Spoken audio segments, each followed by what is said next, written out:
Canal Comet est heureux de vous retrouver pour ce 8e match de la saison contre Wascal. Récent vainqueur d'Evry-Viry, de Châlons et de Valenciennes, les Comètes inspirent désormais le respect à n'importe quelle autre formation. Mais peut-on réellement parler de dynamique positive? Francis Larrivé nous répond. Oui, dynamique, c'est pas un terme que je préconise au hockey sur glace. Au contraire, depuis le début de saison, les joueurs donnent un gros effort. Il suffisait que chaque joueur ait ce même effort en même temps. Et puis on a eu les résultats qu'on espérait récemment. Il suffit de continuer de travailler, d'être impliqué dans les 3 zones pour connaître du succès. L'effectif est au complet. On va jouer donc, on a 4 trios, 6 paires de défenseurs, 2 gardiens de but.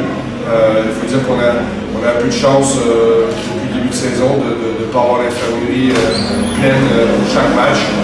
Il faut aussi mentionner que Mathieu Tardet fait un excellent travail avec les joueurs pour recoller les petits bobos qui sont causés par le sport. Mais même moi, j'ai dû voir Mathieu régulièrement pour enlever un peu de stress.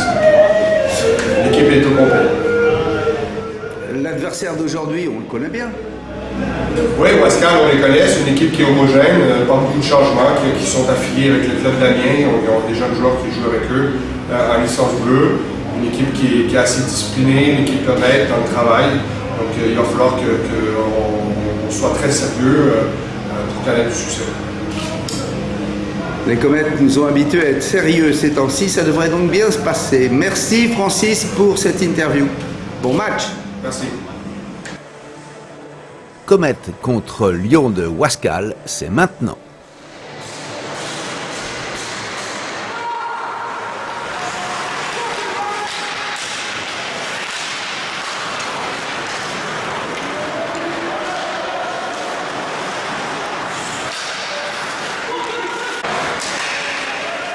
Les Comètes se montrent immédiatement dangereux.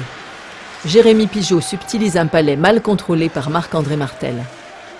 1-0 après 1 minute et 3 secondes. Assistance de Jacques Évrard.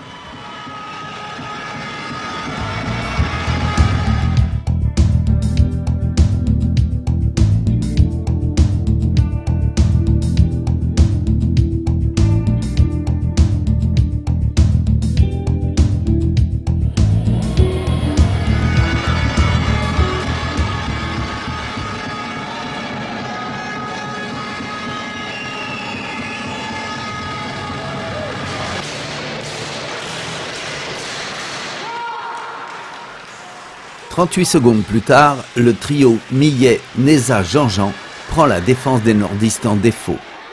Alexandre Jean-Jean, sans opposition devant la cage, ne laisse aucune chance au goalie adverse. On devine l'incrédulité de Marc-André Martel derrière la grille de son casque. 2-0 après 1 minute 41 secondes. Encore une fois, la vitesse d'exécution des Meudonnais déroute leurs adversaires.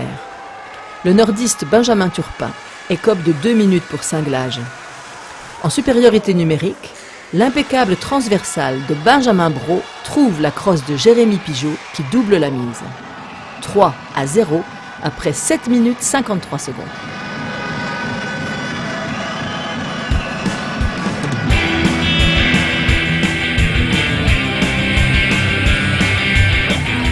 La marque n'évolue plus jusqu'à la fin du premier tiers. En revanche, sur la patinoire, le brouillard s'épaissit lentement mais sûrement.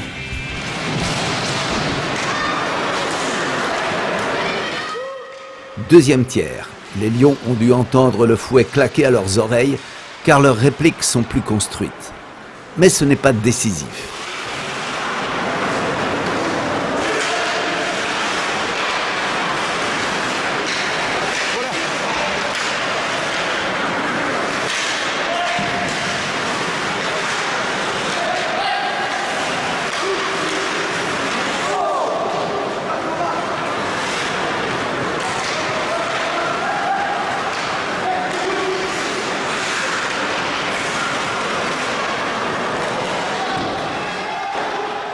À la 11e minute, Benjamin Brault fixe Marc-André Martel et offre le 4-0 à Thomas Le Bailly.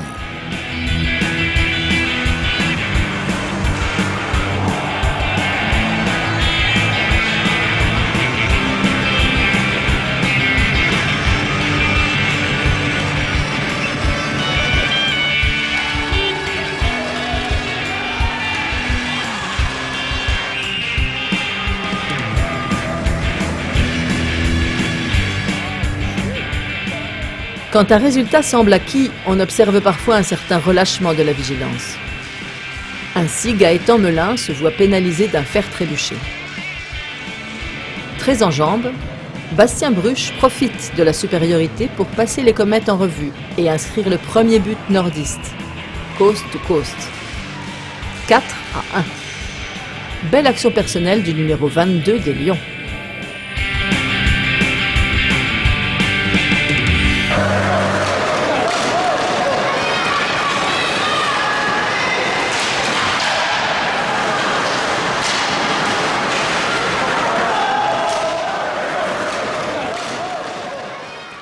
Cette alerte ne remobilise pas complètement les Comètes. La preuve, Simon Engelzik défie Gaëtan qui ferme bien l'angle. L'opportuniste Charles Marcos se saisit du rebond pour marquer. 4-2. Alors qu'un brouillard quasi-londonien donne au match une touche impressionniste très esthétique, mais pénalisante pour la vidéo.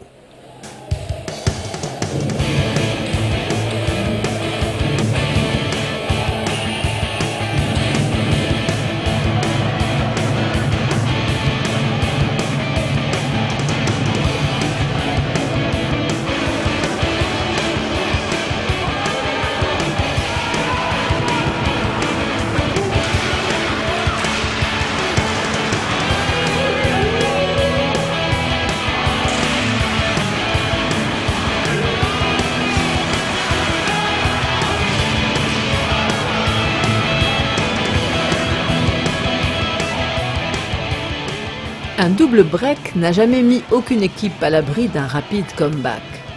C'est exact, Catherine.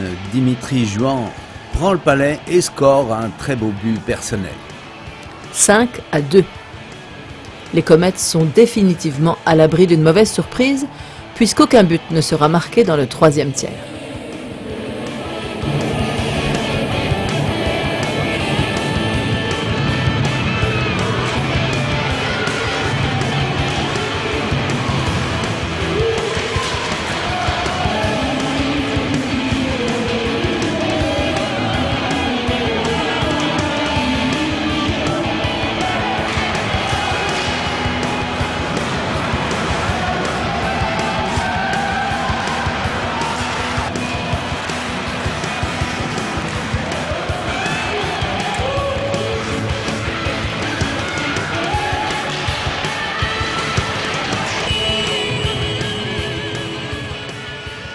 Victoire très convaincante des Meudonnais avec l'art et la manière.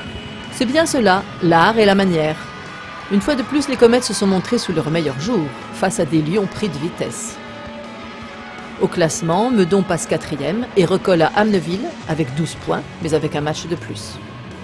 En haut du tableau, Évry et Châlons ne sont pas loin, respectivement à 1 et 3 points. Deux équipes que les Comètes ont déjà dominées. Prochain match, les Français volants viennent défier les Comètes samedi 18 novembre pour un derby parisien toujours délicat à gérer. Bonsoir à toutes et à tous. Bonsoir.